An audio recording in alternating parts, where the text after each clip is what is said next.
بسم الله الرحمن الرحيم. الحمد لله الذي أنزل على عبده الكتاب ولم يجعل له عوجا قيما لينذر بأسا شديدا من لدنه ويبشر المؤمنين الذين يعملون الصالحات أن لهم أجرا حسنا ماكثين فيه أبدا وينذر الذين قالوا اتخذ الله ولدا ما لهم به من علم ولا لآبائهم كبرت كلمة تخرج من أفواههم إن يقولون إلا كذبا فلعلك باخع نفسك على آثارهم إن لم يؤمنوا بهذا الحديث أسفا. إنا جعلنا ما على الأرض زينة لها لنبلوهم أيهم أحسن عملا وإنا لجاعلون ما عليها سعيدا جرزا. أم حسبت أن أصحاب الكهف والرقيم كانوا من آياتنا عجبا إذ أوى الفتية إلى الكهف فقالوا ربنا آتنا من لدنك رحمة وهيئ لنا من أمرنا رشدا. فضربنا على آذانهم في الكهف سنين عددا ثم بعثناهم لنعلم أي الحزبين أحصى لما لبثوا أمدا. نحن نقص عليك نبأهم بالحق إنهم فتية آمنوا بربهم وزدناهم هدى وربطنا على قلوبهم إذ قاموا فقالوا ربنا رب السماوات والأرض لن ندعو من دونه إلها لقد قلنا إذا شططا. هؤلاء قوم اتخذوا من دونه آلهة لولا يأتون عليهم بسلطان بين فمن أظلم ممن افترى على الله كذبا. وإذ اعتزلتموهم وما يعبدون إلا الله فاووا إلى الكهف ينشر لكم ربكم من رحمته ويهيئ لكم من أمركم مرفقا. وترى الشمس إذا طلعت تزاور عن كهفهم ذات اليمين وإذا غربت تقرضهم ذات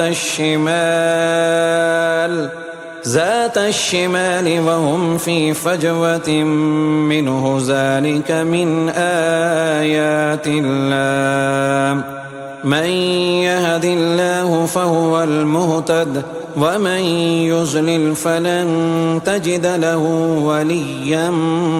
مرشدا. وتحسبهم أيقاظا وهم رقود ونقلبهم ذات اليمين وذات الشمال وكلبهم باسط ذراعيه بالوصيد لو اطلعت عليهم لوليت منهم فرارا ولملئت منهم رعبا. وكذلك بعثناهم ليتساءلوا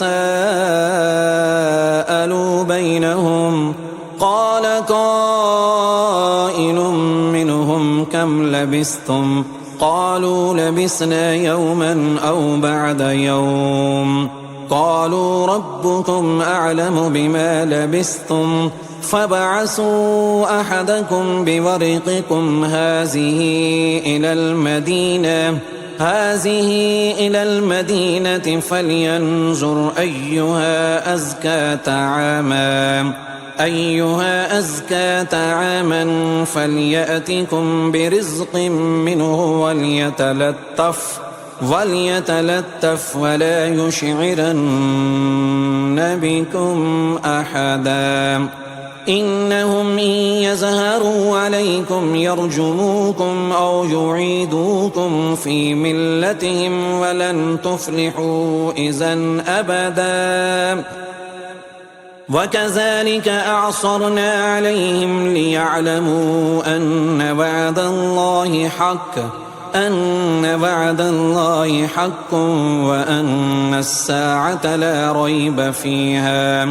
إذ يتنازعون بينهم أمرهم فقالوا بنوا عليهم بنيانا ربهم أعلم بهم قال الذين غلبوا على أمرهم لنتخذن عليهم مسجدا سيقولون ثلاثة رابعهم كلبهم ويقولون خمسة سادسهم كلبهم رجما بالغيب ويقولون سبعة وثامنهم كلبهم قل ربي أعلم بعدتهم ما يعلمهم إلا قليل فلا تمار فيهم إلا مراء ظاهرا ولا تستفت فيهم منهم أحدا ولا تقولن لشيء إني فاعل ذلك غدا إلا أن يشاء الله واذكر ربك إذا نسيت وقل عسى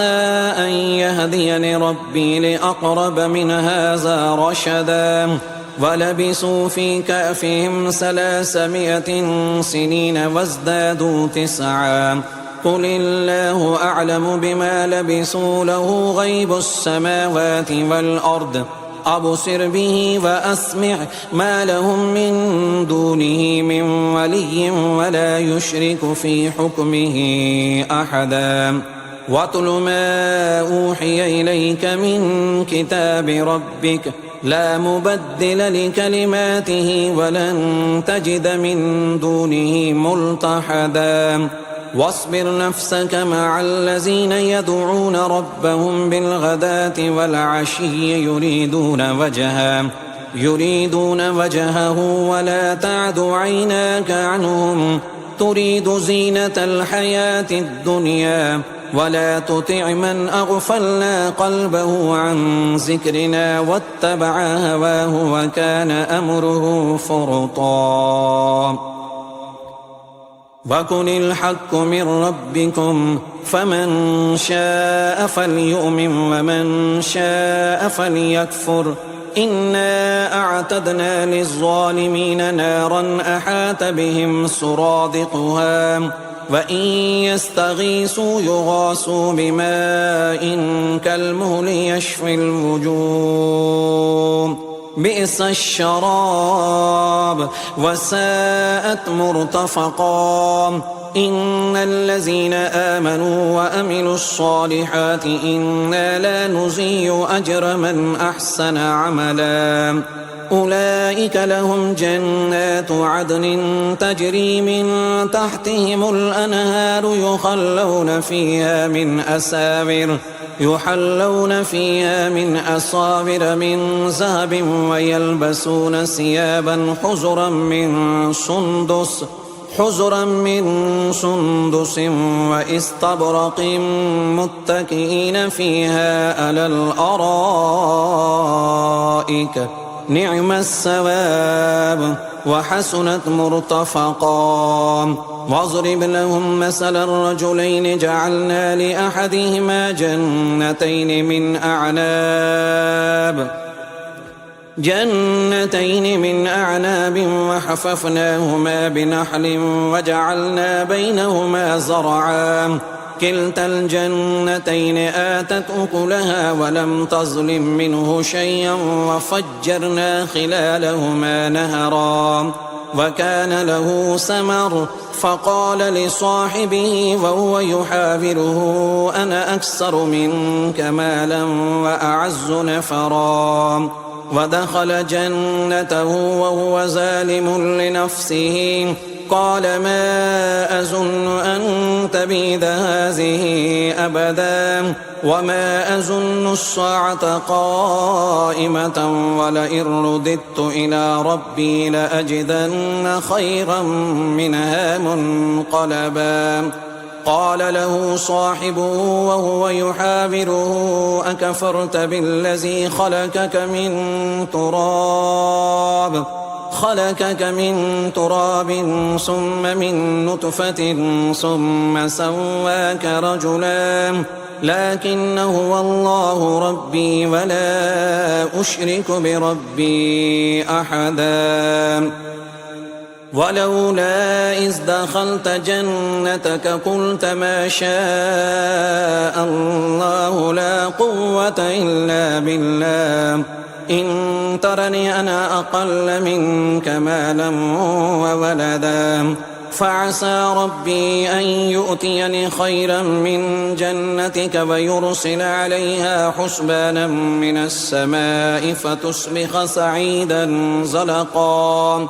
أو يصبح ماؤها غورا فلن تستطيع له طلبا وأحيط بثمره فأصبح يقلب كفيه على ما أنفق فيها وهي خاوية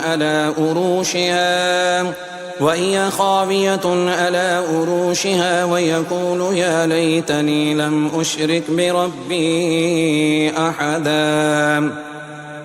ولم تكن له فئة ينصرونه من دون الله وما كان منتصرا هنالك الولاية لله الحق هو خير ثوابا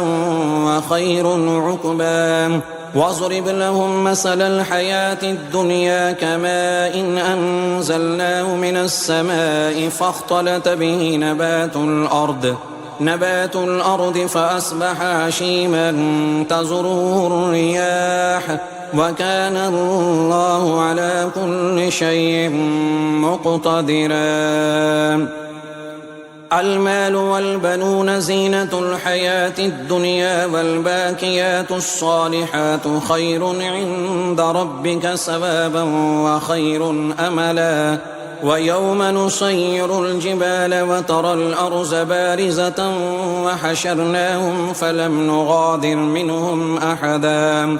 وعرضوا على ربك صفا لقد جئتمونا كما خلقناكم أول مرة بل زعمتم أن لن نجعل لكم موعدا ووزع الكتاب فترى المجرمين مشفقين مما فيه ويقولون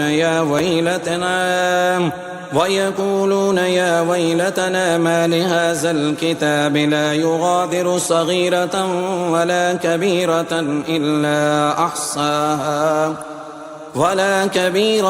إلا أحصاها ووجدوا ما عملوا حاضرا ولا يظلم ربك أحدا وإذ قلنا للملائكة اسجدوا لآدم فسجدوا إلا إبليس كان من الجن ففسق عن أمر ربه أفتتخذونه وذريته أولياء من دوني وهم لكم عدو بئس للظالمين بدلا ما أشهدتم خلق السماوات والأرض ولا خلق أنفسهم وما كنت متخذ المضلين عضدا ويوم يقول نادوا شركائي الذين زعمتم فدعوهم فلم يستجيبوا لهم وجعلنا بينهم موبقا ورأى المجرمون النار فظنوا أنهم مواقعوها ولم يجدوا عنها مصرفا ولقد صرفنا في هذا القرآن للناس من كل مثل وكان الإنسان أكثر شيء جدلا وما منع الناس أن يؤمنوا إذ جاءهم الهدى ويستغفروا ربهم إلا أن تأتيهم سنة الأولين أو يأتيهم العذاب قبلا وما نرسل المرسلين إلا مبشرين ومنذرين ويجادل الذين كفروا بالباطل ليدحضوا به الحق واتخذوا آياتي وما أنذروا هزوا ومن أظلم ممن ذكر بآيات ربه فأعرض عنها ونسي ما قدمت يداه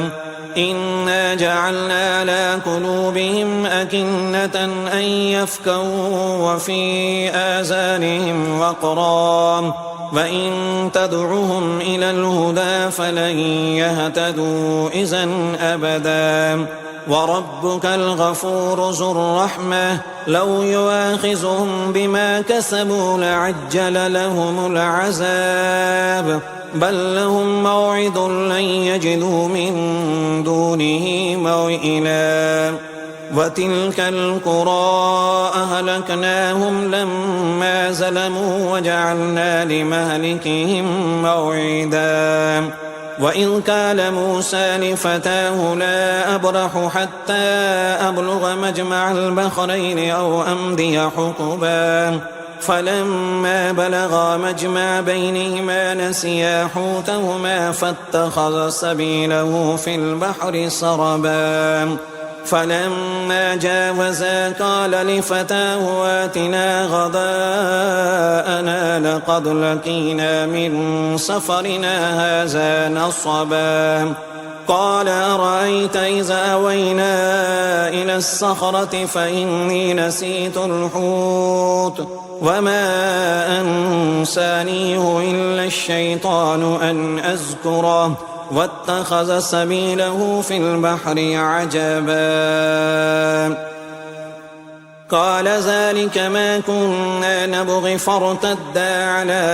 آثارهما قصصا فوجدا عبدا من عبادنا آتيناه رحمة من عندنا وعلمناه من لدنا علما قال له موسى هل أتبعك على أن تعلمني مما علمت رشدا قال إنك لن تستطيع معي صبرا وكيف تصبر على ما لم تحط به خبرا قال ستجدني إن شاء الله صابرا ولا أعصي لك أمرا قال فإن اتبعتني فلا تسألني عن شيء حتى أحدث لك منه ذكرا فانطلقا حتى إذا ركبا في السفينة خرقها قال أخرقتها لتغرق أهلها لقد جئت شيئا إمرا قال ألم أقل إنك لن تستطيع معي صبرا قال لا تؤاخذني بما نسيت ولا ترهقني من أمري عسرا فانطلقا حتى إذا لقيا غلاما فقتله قال أقتلت نفسا زكية بغير نفس لقد جئت شيئا نكرا قال ألم أكن لك إنك لن تستطيع معي صبرا قال إن سألتك عن شيء بعدها فلا تصاحبني قد بلغت من لدني عذرا فانطلقا حتى إذا أتيا أهل قرية استطعما أهلها فعبوا أن ليزيفوهما فوجدا فيها جدارا يريد أن ينقض فأقاما قال لو شئت لاتخذت عليه أجرا قال هذا فراق بيني وبينك سأنبئك بتأويل ما لم تستطع عليه صبرا أما السفينة فكانت لمساكين يعملون في البحر فأردت أن أعيبها وكان وراءهم ملك يأخذ كل سفينة غصبا وأما الغلام فكان أبواه مؤمنين فخشينا أن يرهقهما طغيانا وكفرا فأردنا أن يبدلهما ربهما خيرا منه زكاة وأقرب رحما وأما الجدار فكان لغلامين يتيمين في المدينة وكان تحته كنز لهما وكان أبوهما صالحا فأراد ربك أن يبلغا أشدهما ويستخرجا كنزهما رحمة من ربك وما فعلته عن أمري ذلك تأويل ما لم تسطع عليه صبرا ويسألونك عن ذي القرنين قل سأتلو عليكم منه ذكرا إنا مكنا له في الأرض وآتيناه من كل شيء سببا حتى إذا بلغ مغرب الشمس وجدها تغرب في عين حمية ووجد عندها قوما قلنا يا ذا القرنين إما أن تعذب وإما أن تتخذ فيهم حسنا قال أما من ظلم فسوف نعذبه ثم يرد إلى ربه فيعذبه عذابا نكرا وأما من آمن وعمل صالحا فله جزاء الحسنى وسنقول له من أمرنا يسرا ثم أتبع السببا حتى إذا بلغ مطلع الشمس وجدها تطلع على قوم لم نجعل لهم من دونها سترا كذلك وقد أحطنا بما لديه خبرا ثم أتبع سببا حتى إذا بلغ بين الصدين وجد من دونهما قوما لا يكادون يفقهون قولا قالوا يا ذا القرنين إن يأجوج ومأجوج مفسدون في الأرض فهل نجعل لك خرجا على أن تجعل بيننا وبينهم سدا قال ما مكني فيه ربي خير فأعينوني بقوة أجعل بينكم وبينهم ردما آتوني زبر الحديد حتى إذا ساوى بين الصدفين قال انفخوا حتى إذا جعله نارا قال آتوني أفرغ عليه قطرا فما استطاعوا أن يزهروه وما استطاعوا له نكبا قال هذا رحمة من ربي فإذا جاء وعد ربي جعله دكاء وكان وعد ربي حقا وتركنا بعدهم يومئذ يموج في بعد ونفح في الصور فجمعناهم جمعا وأردنا جهنم يومئذ للكافرين عرضا الذين كانت أعينهم في غطاء عن ذكري وكانوا لا يستطيعون سمعا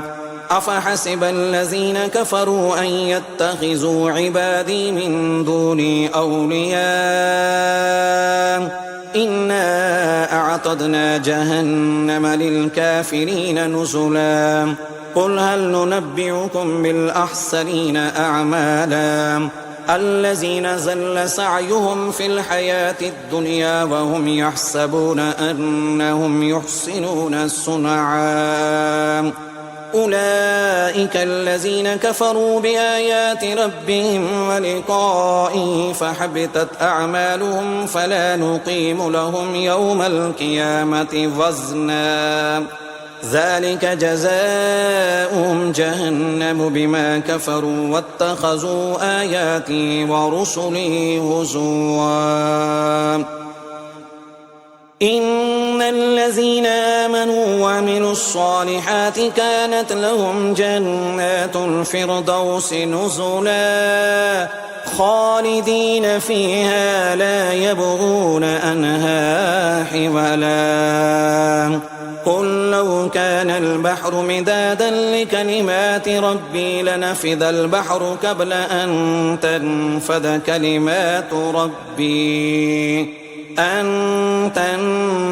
كلمات ربي ولو جئنا بمثله مددا قل إنما أنا بشر مثلكم يوحى إلي أنما إلهكم إله واحد فمن كان يرجو لقاء ربه فليعمل عملا صالحا ولا يشرك بعبادة ربه أحد.